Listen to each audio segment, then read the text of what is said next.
10। ঘোড়ার কাছে পৌঁছাতেই যেন অনন্তকাল লেগে গেল ওর। সেখান থেকে যে কোথায় কোথায় ঘুরেছে আবছাভাবে কিছু কিছু মনে পড়ছে তার। ভোরের বেলা জুলিয়াস দেখল ইডেন নদীর ধারে জঙ্গলের ভিতর দিয়ে চলছে সে। রকিং এজ থেকে জায়গাটা মাত্র 2 ঘন্টার পথ। এখন একটা সিদ্ধান্ত নিতে হবে তার।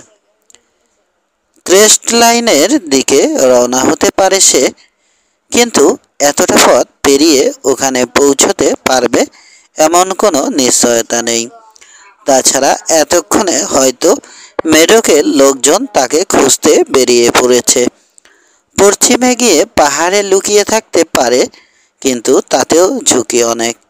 শেষ পর্যন্ত কলিন গেইলের খামারেই যাবে বলে ঠিক করল জুলিয়াস। নদী পার হয়ে কোনাকুনিভাবে কলিনের রাঞ্চের দিকেই রওনা হলো সে। এবারে জিনার কথা মনে পড়ল ওর।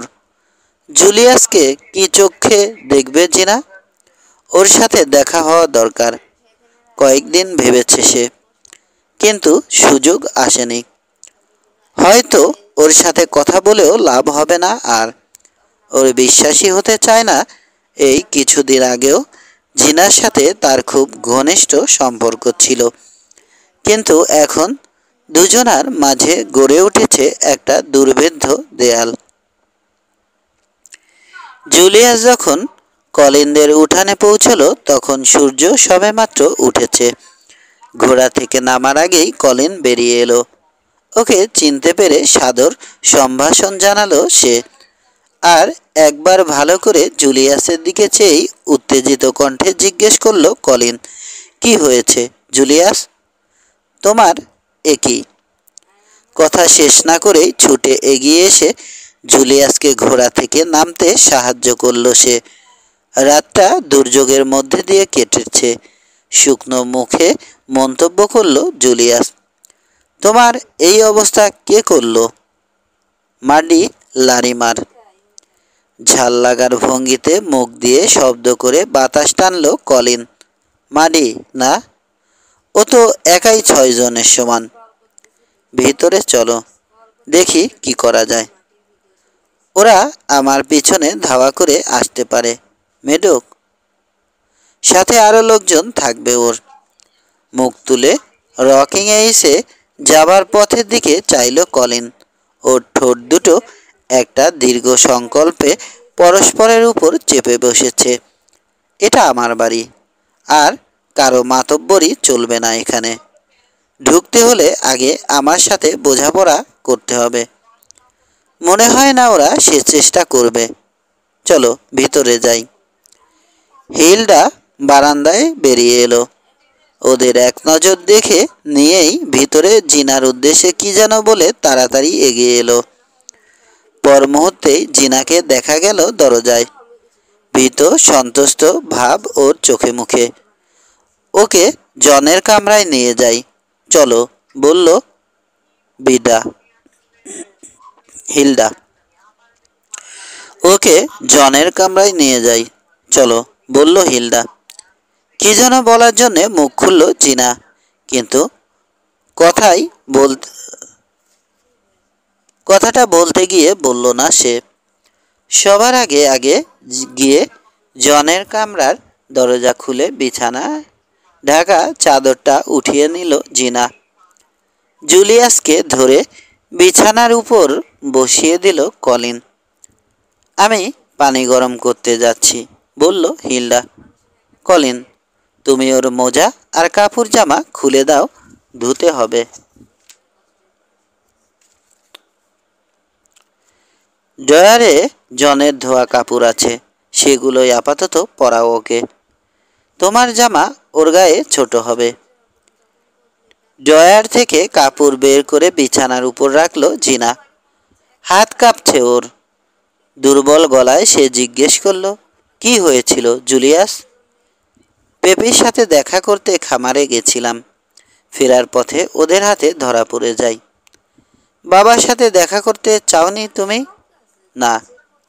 জারভিস বলছিল তুমি বাবার সাথে দেখা করে সম্পত্তির ভাগ আদায় করার চেষ্টা করবে। না জিনা, তাহলে পেপির সাথে দেখা করার কি দরকার ছিল তোমার? এতক্ষণ জুলিয়াসের বুট খোলায় ব্যস্ত ছিল কলিন। সে এবার সোজা হয়ে দাঁড়ালো। আর বকবক করো না জিনা, এবার যাও। জুলিয়াসের কাপড় বদলাবো আমি এখন। ঠোঁট কামড়ে ধরে দরজার দিকে এগোলো জিনা। বেরোবার মুখে হঠাৎ ঘুরে দাঁড়িয়ে জিজ্ঞেস করলো, বাবা, রকিং এইসের লোক যদি জুলিয়াসের পিছনে ধাওয়া করে এসে এখানে হাজির হয় তখন? ওরা এলে ওদের আবার খালি হাতেই ফিরে যেতে হবে, রুক্ষ গলায় জবাব দিল কলিন। আর কোনো কথা নয়, এবার যাও। শরীরের সবখানেই কম বেশি কেটে ছিলে গেছে জুলিয়াসের। এ নিয়ে দুর্ভাবনা নেই তার। সে জানে সময়ে সবই সেরে যাবে। শুধু পাঁজরের ব্যথাটা নিয়েই চিন্তা। হয়তো পাঁজরের কোনো হাড় ভেঙে থাকতে পারে। তাছাড়া হাতের গাঁটগুলো কেটে রক্ত জমে আড়ষ্ট হয়ে গেছে। কয়েক সপ্তাহ হয়েও তার হাত দুটো ঠিক হবে কিনা সন্দেহ। পশ্চিমের লোকেরা হাত ছাড়া নিতান্তই অসহায়। যথাসাধ্য চেষ্টা করছে হিল্লা। ক্ষত পরিষ্কার করে মলম লাগানো, পানি গরম করে বাইক্লোরাইড ট্যাবলেট মিশিয়ে জুলিয়াসের হাত দুটো ভিজিয়ে রাখা, সবই করছে সে। জিনাও নীরবে সাহায্য করে যাচ্ছে। সবসময়ই ওর মুখ থাকে দুশ্চিন্তাগ্রস্ত আর শুকনো। এই জিনা আর জনের মৃত্যুর আগে জিনা যেন ভিন্ন মানুষ। জিনাকে ইদানিং প্রাণ খুলে হাসতে দেখেনি জুলিয়াস। পানিতে হাত দুটো ডুবিয়ে বসে আছে জুলিয়াস। বাইরে ঘোড়ার খুরের আওয়াজ শোনা গেল। জিনা উঠে জানালা দিয়ে উকি দিয়ে ওরা এসে গেছে বলেই ঘর ছেড়ে বেরিয়ে গেল। তুমি নিশ্চিত মনে হাতের যত্ন নাও, বলল হিল্ডা। চিন্তার কিছু নেই। কলিনই ওদের সামলাবে। ওরা কয়জন এসেছে? প্রশ্ন করল জুলিয়াস। উঠে জানালার ধারে গিয়ে দাঁড়ালো হিল্ডা। মেডক আর জার্ভিস, সাথে Edmund Finlay, knocker, whale kid আর হিউ হারপার। জানালাটা খুলেই দিচ্ছি আমি। খোলা জানালা দিয়ে ওদের কথাবার্তা শোনা যাচ্ছে। মেডক বলছে, এই হলো অবস্থা গেইল। জুলিয়াস রকিংয়ে এসে গোলমাল করুক, এটা আমরা চাই না। বিশেষ করে সেবাস্টিন দত্তের যা শারীরিক অবস্থা, তাতে এসব ঝামেলা না হওয়াই ভালো। তাই আমরা এসেছি জুলিয়াসকে ধরে নিয়ে জেলে আটকে রাখব। সেটা আজ হবে না, জবাব দিল কলিন। কেন হবে না? জুলিয়াসের কোথাও যাবার মতো অবস্থা এখন নেই। তোমার লোকই তো ওর এই দশা করেছে। তোমার আর ওর বিরুদ্ধে কোনো নালিশ থাকা উচিত নয়। অনেক চোট পেয়েছে বেচারা। মিথ্যে কথা, লোক দেখানো ভনিতা করছে ও। ওকে বের করে দাও গেইল। না। নকার হোয়েল, যাও ওকে ভিতর থেকে বের করে নিয়ে এসো। হঠাৎ কলিনের স্বর রুক্ষ হয়ে উঠল। খবরদার মেডক, এখানে মাতব্বরি করতে যেও না। তোমাদের সবাইকে সাবধান করে দিচ্ছি। কেউ আমার বাসায় ঢোকার চেষ্টা করলেই গুলি করব আমি। এক মুহূর্ত নীরবে কাটল। জুলিয়াস ওখান থেকে ওদের দেখতে পাচ্ছে না বটে, কিন্তু ঘটনা পরিষ্কার আন্দাজ করতে পারছে। সদর দরজায় দাঁড়িয়ে আছে কলিন। কোনো রকম উত্তেজনার প্রকাশ নেই ওর চেহারায়। উত্তেজিত হওয়া ওর স্বভাব বিরুদ্ধ। শান্ত পাথরের মূর্তির মতো নিশ্চল কলিন। এটা জানা কথা, মেডকের লোকজনের সাথে সে কখনোই পেরে উঠবে না। কিন্তু কেউ তাকে গুলি করলে পার্কের সবাই ক্ষেপে উঠবে। এই সাহসেই সে রুখে দাঁড়িয়েছে। ভেবেছিল এতেই কাজ হবে, কিন্তু তা হলো না। তাহলে আইনের বিরুদ্ধে দাঁড়াচ্ছ তুমি? রাগত স্বরে প্রশ্ন করল মেডক। নিশ্চয় না, জবাব দিল কলিন। তুমি আবার কবে থেকে আইনের প্রতিনিধি হলে? যে কোনো লোকেরই গ্রেপ্তার করার অধিকার আছে, আমার এলাকায় নয়। এখানে আমার সিদ্ধান্তই চূড়ান্ত। তোমার অনধিকার প্রবেশ তোমরা অনধিকার প্রবেশ করেছো এখানে। আবার সবাই চুপ হয়ে গেল। মেঢকের কয়েকটা অসহ্য মুহূর্ত কাটল। রাগে নিষ্ফলভাবে দাঁত ঘষে সে বলল, খোদার কসম গেইল, তোমার এই আচরণের কথা আমার মনে থাকবে। একটু পরেই ঘোড়ায় চড়ে ওদের চলে যাবার শব্দ শুনল জুলিয়াস।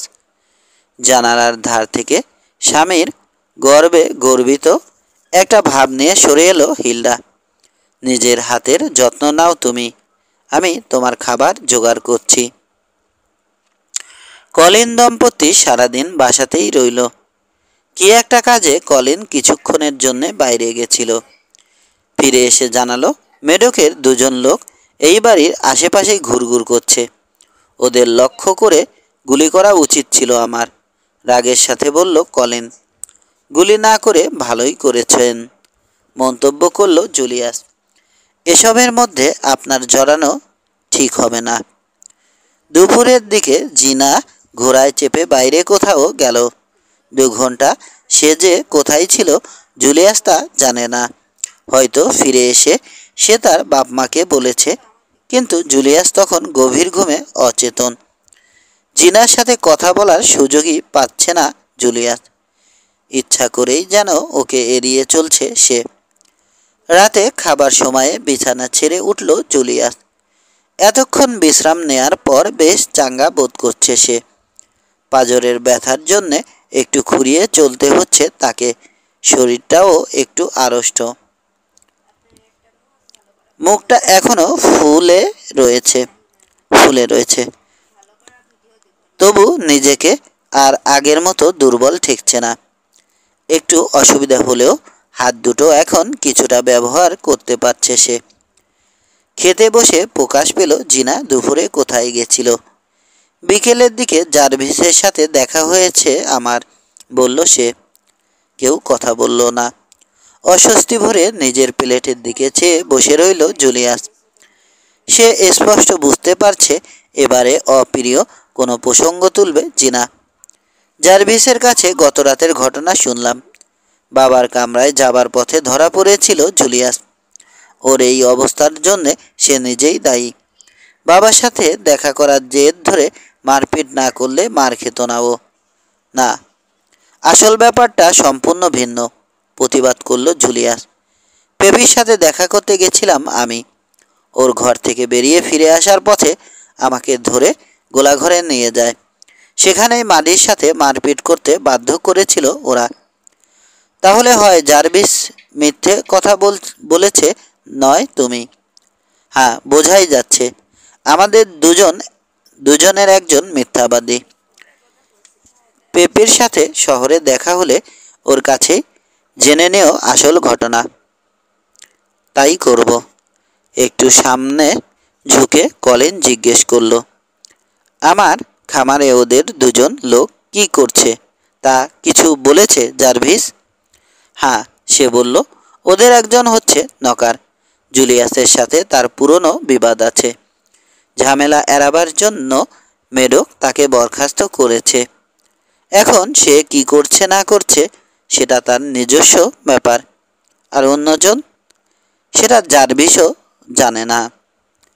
বিষণ্ণ মুখে মাথা নাড়ল কলিন। দুঃখ হয় ভাবতে যে বাইরে থেকে দেখে কেউ বলবে না আমরা একই পরিবারের মানুষ। বিপর্যয়ের মাঝে পরিবারের সদস্যরা একজোট হয়ে একে অন্যের সাহায্যে এগিয়ে আসে, কিন্তু এই বাড়িতে তা হবার নয়। হিলডা আর আমি একজন বিপন্ন মানুষকে আশ্রয় দিয়েছি, কিন্তু জিনার সমর্থন আমরা পাইনি। জিনার মুখটা লাল হয়ে উঠল। আমার অনুভূতিকে কি করে অস্বীকার করব আমি? প্রশ্ন করল সে। চেষ্টাই করনি তুমি। করেছি, কিন্তু আসল কথা হচ্ছে আমি যা জানি তা তোমরা জানো না। জার্ভিস আমাকে বলেছে বিপজ্জনক জেনেও জুলিয়াস ইচ্ছে করেই উস্কে জনকে উত্তেজিত করে ওই ঘোড়ায় চড়তে বাধ্য করেছিল। কথাটা ঠিক নয় জিনা। সবাই জানে ঘোড়া বশ করায় জন আমার চেয়েও বেশি দক্ষ ছিল।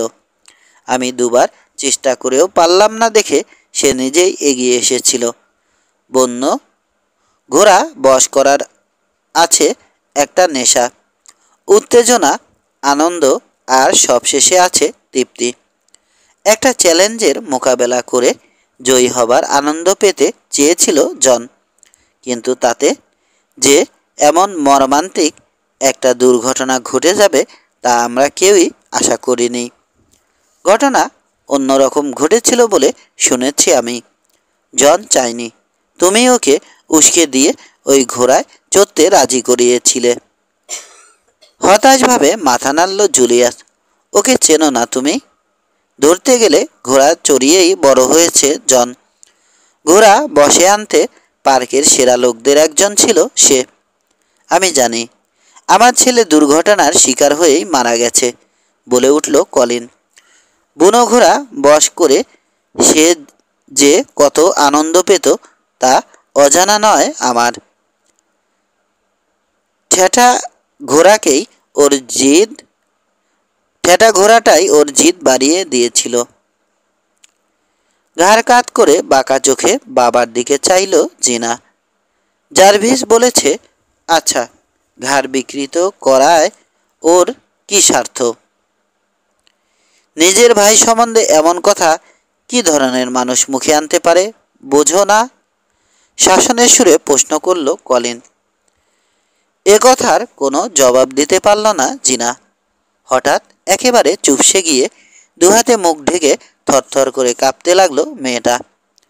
অস্বস্তিকর নীরবতা ভঙ্গ করার মতো কোনো কথা খুঁজে পাচ্ছে না জুলিয়াস। হাত বাড়িয়ে জিনাকে ছুঁয়ে সান্ত্বনা দিতে বড্ড ইচ্ছে করছে, কিন্তু আবার ভয় হচ্ছে হয়তো ঘৃণায় কুকড়ে সরে যাবে ও। হিল্ডার দিকে চাইল জুলিয়াস। গরম পানিতে আবার হাত ভিজানোর সময় হয়েছে, বলে উঠে দাঁড়ালো হিল্ডা। জিনা, তুমি গামলাটা বার করো, আমি টেবিল পরিষ্কার করছি। রাতটা নির্বিঘ্নেই কাটল। বাইরের লোক দুটো এখনো আছে। রাতের বেলা আস্তবলের কাছেই একটা আস্তানা করে কাটিয়েছে ওরা, সম্ভবত ঘোড়ার উপর নজর রাখার জন্যেই। সকাল হতেই আবার সরে গেছে। দূর থেকেই নজর রেখেছে এই বাড়ির উপর। সারাটা দিন বাড়ির আশেপাশেই কাজ করে কাটালো কলিন। জিনাও সাথে থেকে সাহায্য করলো তাকে। গত রাতে তাড়াতাড়ি ঘুমিয়েছে, আর আজ সকালেও জুলিয়াসকে কথা বলার কোনো সুযোগ দেয়নি মেয়েটা। দুপুরে নডি এলো। কলিনের অনুরোধে ওদের সাথে খাওয়া দাওয়া করলো সে। মেডোকের লোক দুজন ওকে আসতে দেখেছে, বাধা দেয়নি।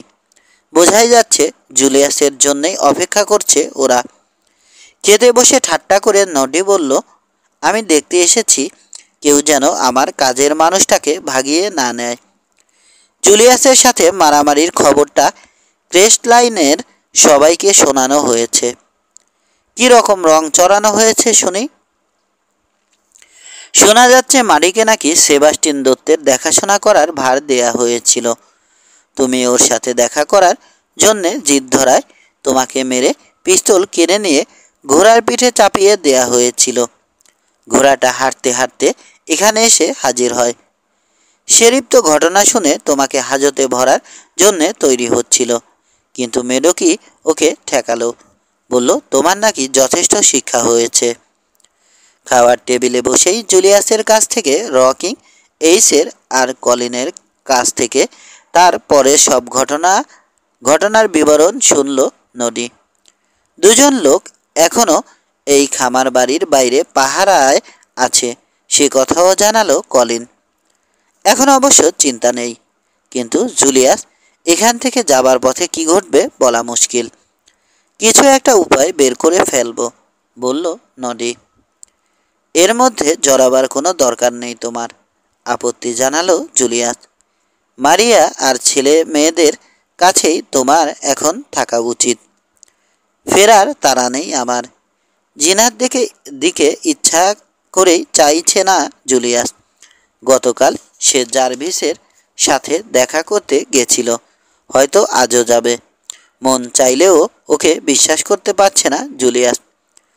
তোমার হাত দুটো 1 সপ্তাহের আগে ঠিক হবে বলে মনে হয় না, মন্তব্য করল নডি। বেশিও লাগতে পারে, বলে উঠল কলিন।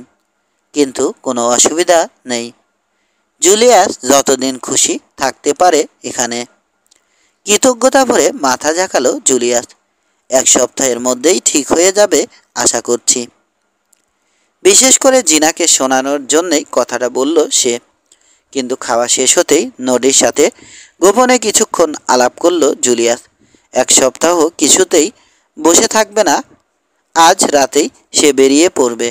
কতদিন আর কলিন বাড়ি বসে থাকবে ওর জন্যে? খামারের লোকদের বাড়ি বসে থাকলে কাজ চলে না, এটা বোঝে জুলিয়াস। বিকেলের দিকে নডি বিদায় নিল। অল্প পরেই জিনাও বেরুলো। সে যে কোথায় যাচ্ছে তা আন্দাজ করে নিল জুলিয়াস। মনটা ওর বিষাদে ছেয়ে গেল। কেন এমন হয়? নিষ্ফল আক্রোশে ওর দেয়ালে ঘুষি মারতে ইচ্ছে করছে। জিনার কথা আর ভাববে না জুলিয়াস।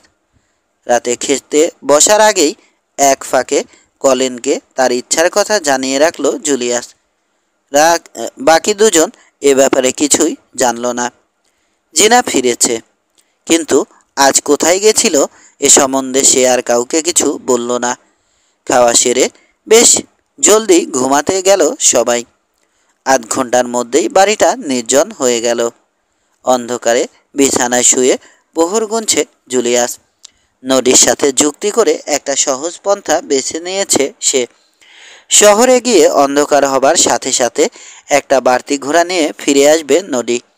ঘোড়া নিয়ে কলিনের খামার থেকে মাইল 3 দক্ষিণে নদীর ধারে অপেক্ষা করবে। দূরত্ব নিয়ে ভাবছে না জুলিয়াস। তার আসল কঠিন কাজটা হবে পাহারায় যে দুজন আছে ওদের চোখে ধুলো দিয়ে পালানো।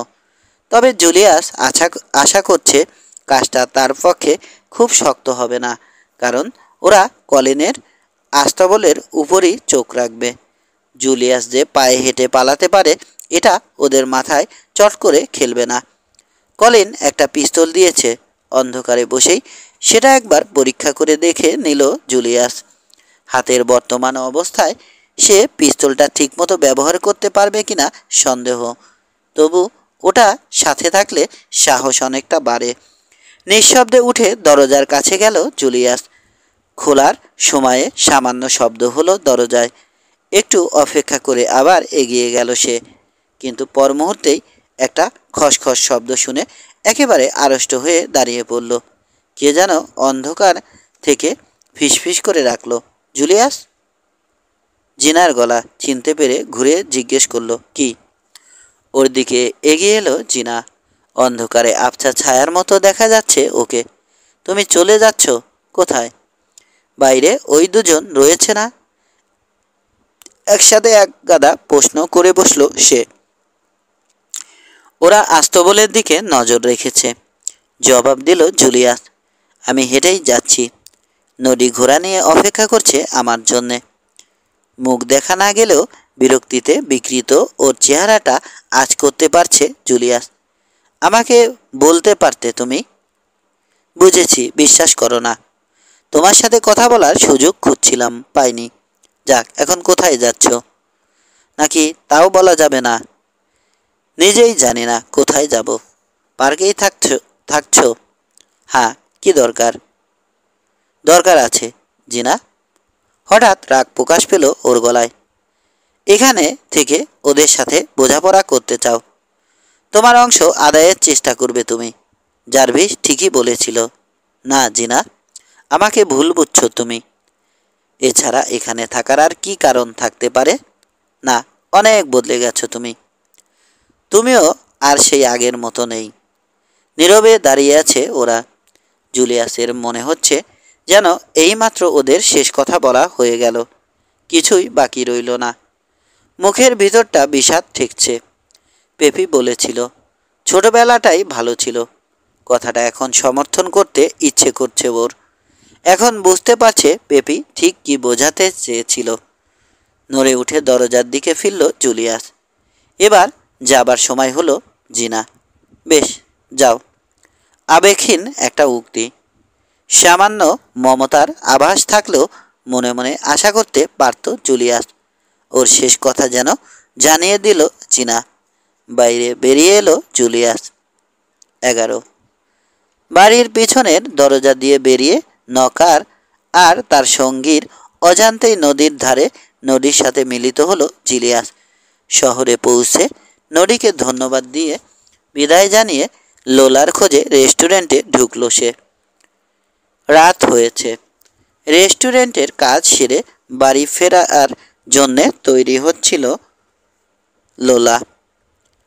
এত রাতে জুলিয়াসকে দেখে অবাক হয়ে ওকে ভিতরে নিয়ে গেল সে। ভিতরে বসে পেপির সাথে দেখা হওয়া থেকে শুরু করে ক্রেস্ট লাইনে পৌঁছা অবধি আদ্যপান্ত সব কথাই জুলিয়াসের মুখে শুনল।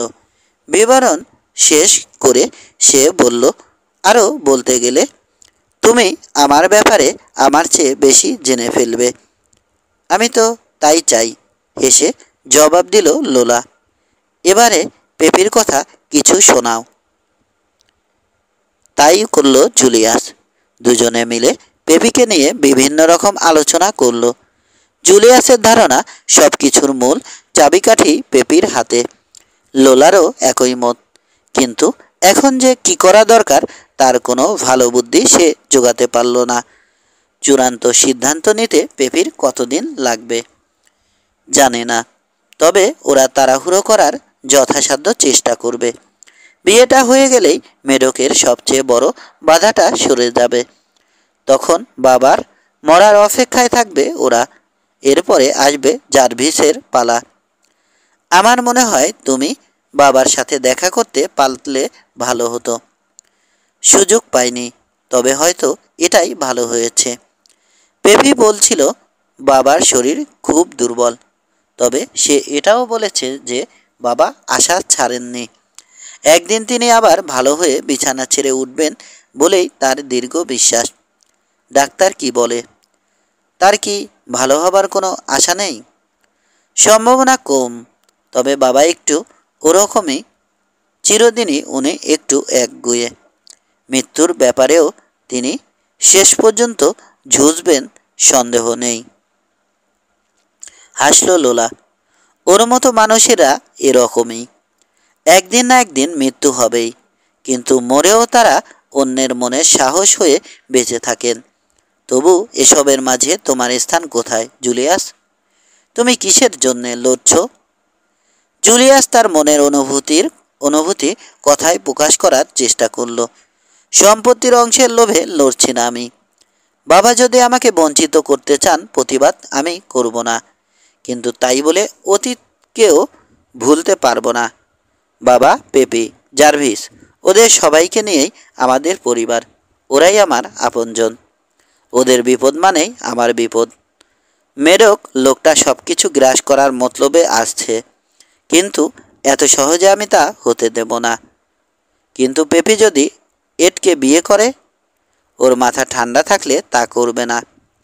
এত নিশ্চিত হও না জুলিয়াস। প্রেম বড় সাংঘাতিক। কেউ নিজের ইচ্ছা মতো চালাতে পারে না মন। অনেক সময়ে যুক্তি বা বুদ্ধি মেনে চলে না প্রেম। এর জন্যে অনেক দুঃখ কষ্টই হাসি মুখে সহ্য করে মানুষ। না, হেসো না তুমি। আমি জানি বলেই বলছি। গুরুগম্ভীর আলোচনা অনেকক্ষণ চলেছে। এবারে হাসতে হাসতেই আত্মসমর্পণের ভঙ্গিতে দুহাত তুলে জুলিয়াস বলল, দেখো, মোটেও হাসছি না আমি। হেসে ফেলল লোলাও। ঠিক আছে, মুখ যখন আছে যত খুশি হাসো, কিন্তু আজ রাতে কোথায় থাকবে ঠিক করেছ কিছু? না। কিছুদিন গা ঢাকা দিয়ে থাকতে চাও? পারলে সেটাই সবচেয়ে ভালো হতো। পেপি কয়েকদিন একটু ভেবে দেখার সুযোগ পেত। ওর সাথে আবার দেখা করব। সপ্তাহখানেক লুকিয়ে থাকতে পারলে আমার হাত দুটো সেরে যেত। আমাদের ওখানে থাকলে কেমন হয়? বাবা মারা যাওয়ার আগে আমরা যে খামারে ছিলাম ওটা তো খালিই পড়ে আছে।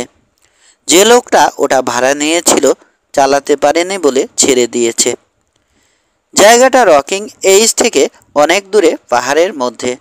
1 সপ্তাহের মধ্যে জুলিয়াসকে ওখানে খুঁজতে যাবে না কেউ। জুলিয়াসের জন্য সব দিক দিয়েই জায়গাটা চমৎকার। খাওয়ার কি ব্যবস্থা হবে? আগামীকাল রাতে আমি খাবার পৌঁছে দিতে পারি। আমার জন্যে রাধা ভাড়া করবে কে? দুষ্টুমির হাসি হেসে জিজ্ঞেস করলো জুলিয়াস। আমার দেখাশোনা। লোলার চোখ মুখ হেসে উঠল। ভেবেছ পারবো না? তবে সে সময় এখনও আসেনি। হেভি ইঞ্জিন আমি, একবার চালু হলে সহজে থামতে পারি না। চিন্তার বিষয়। অবশ্যই। সে যাক, আমাদের খামার বাড়িতে থাকতে চাইলে এখনই রওনা হয়ে যাও। তোমার সাথে নেয়ার জন্যে কিছু খাবার রেঁধে দিচ্ছি। 1 মিনিটের মধ্যেই ফিরে এসে জুলিয়াসের হাতে একটা পোটলা ধরিয়ে দিল লোলা। কাল রাতে তোমার জন্যে 1 সপ্তাহের বাজার করে নিয়ে গিয়ে দিয়ে আসব। ঠিক আছে, কাল আবার দেখা হবে। বিদায় নিয়ে রওনা হয়ে গেল জুলিয়াস। পার্কের একেবারে পূব সীমানায় লোলাদের রাঞ্চ। ঘরগুলো এখনও ভালোই আছে। কিছু আসবাবপত্র রয়েছে ভিতরে। বিছানাগুলো বেশ নরম। ঘোড়াটাকে আস্ত বলে রেখে ঘরে এসে কিছু খেয়ে শুয়ে পড়ল জুলিয়াস।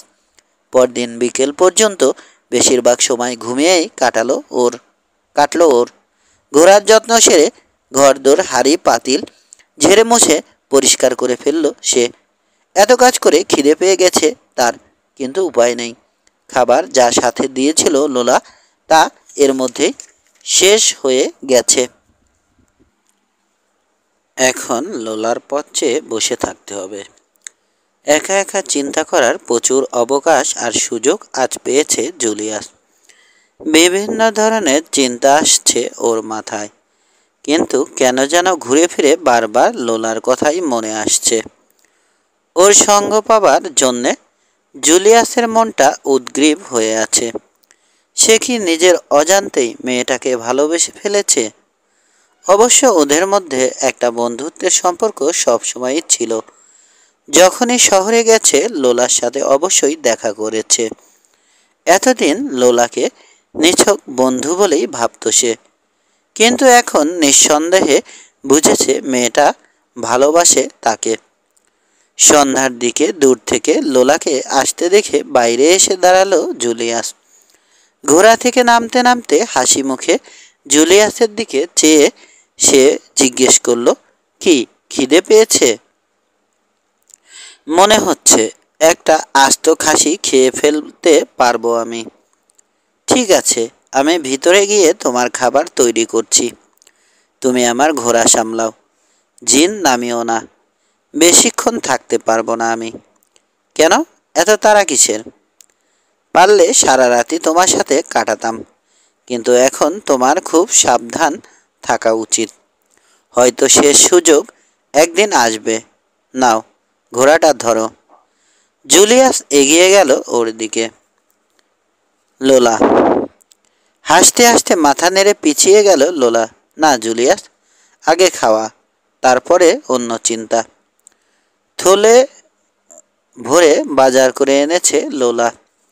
সেগুলো ঘরে পৌঁছে দিয়ে ঘোড়াটাকে আস্ত বলে নিয়ে গেল জুলিয়াস। ফিরে এসে দেখলো খাবার তৈরি করতে লেগে গেছে মেয়েটা। তোমার কোনো সাহায্যের দরকার আছে? দরজায় দাঁড়িয়ে জিজ্ঞেস করলো জুলিয়াস। না, এখন আর কিছু করতে হবে না। তুমি বরং ততক্ষণে সেরে নাও। খুরটা দেখো, টেবিলের উপরই রেখেছি। টেবিলের উপর ওটা দেখতে পেল জুলিয়াস। কোনো কোনো মেয়ে কিন্তু ছেলেদের দাড়িগোঁফ পছন্দ করে। আমি অন্য দলে। ঠিক আছে, তাহলে শেভটা করতেই হবে। প্রদীপের আলোয় বসে ওরা রাতের খাবার খেলো। রান্নাটা বড় সুস্বাদু হয়েছে। টুকিটাকি হালকা কথাবার্তার মাঝেই খাওয়া শেষ হলো।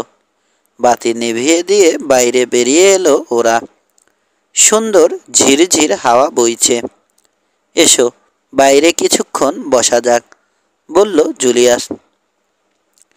বেশিক্ষণ দেরি করতে পারবো না আমি। মাকে একা ফেলে এসেছি। তাছাড়া কাল সকালেই আছে রেস্টুরেন্টের কাজ। আমাকে এখনই ফিরতে হবে। এখনই যেও না, কিছুক্ষণ থাকো। তা হয় না জুলিয়াস, সহজ সরল মানুষ আমি, যা ভাবি তাই বলি। তুমি বলেছিলে আমার মনের মানুষকে পেতে হলে আমাকে চেষ্টা করতে হবে। চেষ্টা আমি করেছি। এখন থাকলে নিজেকে সামলাতে পারবো না বলেই থাকার সাহস পাচ্ছি না। তবে যাওয়ার আগে একটু চিঠি রেখে যাচ্ছি। জুলিয়াসের আলিঙ্গনে ধরা দিল লোলা। সেদিন রেস্টুরেন্টে চমকে উঠেছিল সে, কিন্তু আজ সে মনে মনে প্রস্তুত। ওর নরম ভিজে ঠোঁট জোড়ায় চুমো খেলো জুলিয়াস। ওকে যেতে দিতে আর মন সরছে না। লোলা নিজেকে ছাড়িয়ে নেওয়ার চেষ্টা করতেই ফিসফিস করে জুলিয়াস বলে উঠল, প্লিজ থাকো। যেতেই হবে। জোর করেই নিজেকে ছাড়িয়ে নিল লোলা। আস্তবল থেকে ঘোড়া বের করে আনলো জুলিয়াস। নীরবেই ঘোড়ায় উঠে বসল লোলা। তোমাকে পৌঁছে দিয়ে আসতে মন চাইছে, কিন্তু সেটা ঠিক হবে না। আবার আসবে তো তুমি? না জুলিয়াস। কেন? তুমিও আমাকে চাও কিনা সেটা তোমার নিজের ভালো করে বুঝে দেখার জন্যে কিছু সময় দরকার। জুলিয়াস জুলিয়াস হাত বাড়ালো লোলা, কিন্তু আর অপেক্ষা করলো না লোলা। ঘোড়া ঘুরিয়ে নিয়ে অন্ধকারে অদৃশ্য হলো। মিনিট খানেক পরে ঘোড়ার খুরের শব্দ মিলিয়ে গেল। 12। ওদের চোখে ধুলো দিয়ে জুলিয়াস পালিয়ে গেছে, এই খবর নিয়ে ভগ্ন দুধ হয়ে মেডকের সামনে এসে দাঁড়ালো নকার। জানালো কেবল দুজনের পক্ষে জুলিয়াসকে পাহারা দিয়ে আটকে রাখা কোনো ক্রমেই সম্ভব ছিল না। তাহলে দোষটা সম্পূর্ণ তোমার। এডের দিকে ফিরে মন্তব্য করল মেডক। আমি আবার কি করলাম? নিরীহ ভালো মানুষের মতো প্রশ্ন করল এড। জুলিয়াসকে আমরা এখানে হাতের মুঠোয় পেয়েছিলাম, তুমিই ছেড়ে দিয়েছ। কাজ ঝাঁকালো এড। এখনও বলি ঠিকই করেছি আমি। জুলিয়াসকে এখানে হত্যা করলে খুব খারাপ দেখাতো, কিন্তু এ নিয়ে তুমি এত চিন্তা করছো কেন বুঝি না। রুখে দাঁড়াবার মতো শক্তি এখন আর ওর নেই। তাছাড়া সেবাস্টিন দত্ত তো ত্যায্যই করেছেন ওকে। ঘরের মধ্যে উত্তেজিতভাবে পায়চারি করছে মেডক। সে জানে এড যা বলেছে কথাগুলো খুব সত্যি, কিন্তু জুলিয়াস আপাতত ওর কোনো ক্ষতি করতে না পারলেও পরবর্তীতে অনেক ব্যাঘাত সৃষ্টি করবে। পার্কে জুলিয়াস বেশ জনপ্রিয়। ডেনভারের ব্যাপারে মিথ্যা অপবাদ নিয়েও সেটা ক্ষুণ্ণ করতে পারেনি মেডক। কাল সকালেই শহরে যাচ্ছ তুমি নকার? হঠাৎ পায়চারি থামিয়ে বলে উঠল মেডক। শেরিফকে বলেছি তোমাকে চাকরি থেকে বরখাস্ত করেছি আমি। তুমিও সবাইকে জানাবে এখানে আর কাজ করছো না তুমি। তারপর ওকে খতম করাই হবে তোমার কাজ। সম্ভবত নডি কোলম্যানের ওখানেই আবার ফিরে গেছে জুলিয়াস, কিন্তু সে যাই হোক, শিগগিরই একদিন শহরে আসতেই হবে ওকে। আমার টাকার কি হবে? কাজ শেষ হলেই টাকা পাবে তুমি। যাও, এখন আমার চোখের সামনে থেকে দূর হও। তুমি না, এড, তোমার সাথে কথা আছে আমার। সবাই বেরিয়ে যেতেই দরজায় খিল এঁটে তাতে হেলান দিয়ে দাঁড়ালো এড। দুশ্চিন্তার বিন্দুমাত্র ছায়া নেই ওর মুখে। অবশ্য কেউই ওকে বিব্রত হতে কোনোদিন দেখেনি। তোমাদের খবর কি? প্রশ্ন করল মেডক। ভালো। চোখ ছোট করে তীক্ষ্ণ দৃষ্টিতে মেডক চেয়ে রইল এডের দিকে। আজ সকালেই পেপিকে জিজ্ঞেস করেছিলাম কবে বিয়ে করছো তোমরা। জবাব না দিয়ে আমতা আমতা করল সে। দিন এখনো ঠিক করিনি, তবে ঠিক করে নাও, আদেশ করল মেডক। এডের গলায় একটু ঝাঁস প্রকাশ পেল। আমাকে গরু ছাগলের মতো তাড়িয়ে নিয়ে বেড়াবার চেষ্টা করো না, সেটা পছন্দ করি না আমি। পেপিকে বিয়ে করব, ওর সম্পত্তিও নেব, কিন্তু কাজটা আমি নিজের মতো করেই শেষ করতে চাই। যাই করো জলদি করো। যাও, তুমিও দূর হও এবার। দাঁত বের করে অবজ্ঞার হাসি হেসে এড জবাব দিল, সানন্দেই যাচ্ছি। এড বেরিয়ে যেতেই আবার পায়চারি শুরু করলো মেডক। এডকে নিয়ে চিন্তায় পড়েছে সে। জুলিয়াস আর এড দুজনে একই সাথে রকিংয়ে এসে পৌঁছেছিল, কথাটা ভোলেনি মেডক। সেদিন রাতেও এডি ওকে ছেড়ে দিয়েছিল। অবশ্য একটা যুক্তিসঙ্গত কারণই দেখিয়েছে সে। তবু ব্যাপারটা মেডকের পছন্দ হয়নি। নজর রাখতে হবে লোকটার উপর। সেবাস্টিন দত্তের কামরায় ঢুকে দরজা বন্ধ করে বাতি জ্বালালো মেডক। সেবাস্টিন চোখ বুজে পড়ে আছেন বিছানায়। এই যে বুড়া মিয়া, ওঠো, কথা আছে, বলল মেডক। সেবাস্টিন দত্তের কোনো পরিবর্তন দেখা গেল না। চোখ বুজেই শুয়ে রইলেন তিনি। বিছানার উপর ঝুঁকে পড়ে ঠেলা দিল মেডক। কই শুনছ? ওঠো। চোখ মেললেন সেবাস্টিন। আবার জ্বালাতে এসেছ তুমি? কেন, আমাকে দেখতে ইচ্ছা করে না?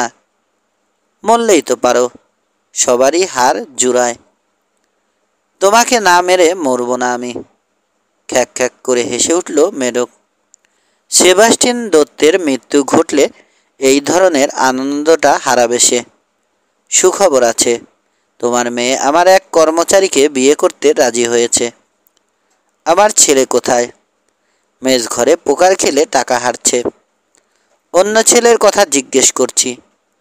আর ছেলে কই তোমার? জুলিয়াসের কথা জিজ্ঞেস করছো?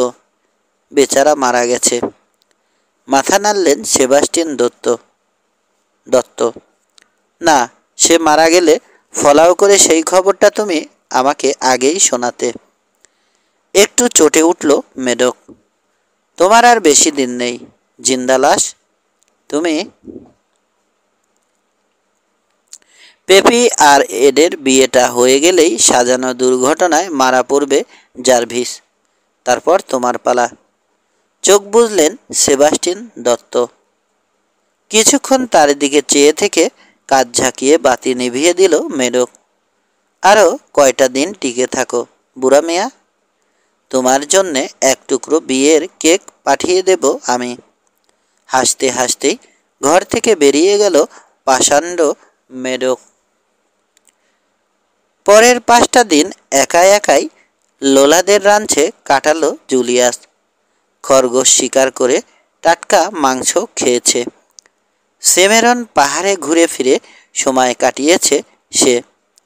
বাড়িটার ধারে কাছেই গোটা সাথে বিষাক্ত র্যাটল চেনেক মেরেছে। এর মধ্যে আর কেউ রাঞ্চের 30 সীমানাতেও আসেনি। ওর মুখের ফোলা ভাবটা চলে গেছে। পাঁজরের ব্যথাটাও নেই বললেই চলে। হাতের অবস্থাও অনেক ভালো এখন। 6 দিনের দিন দক্ষিণ দিক দিয়ে ঘুরে বিকেলবেলা নডি কোলম্যানের খামারে পৌঁছল জুলিয়াস। নডি বাড়িতে ছিল না। মারিয়া আর বাচ্চারা জুলিয়াসকে পেয়ে খুব খুশি।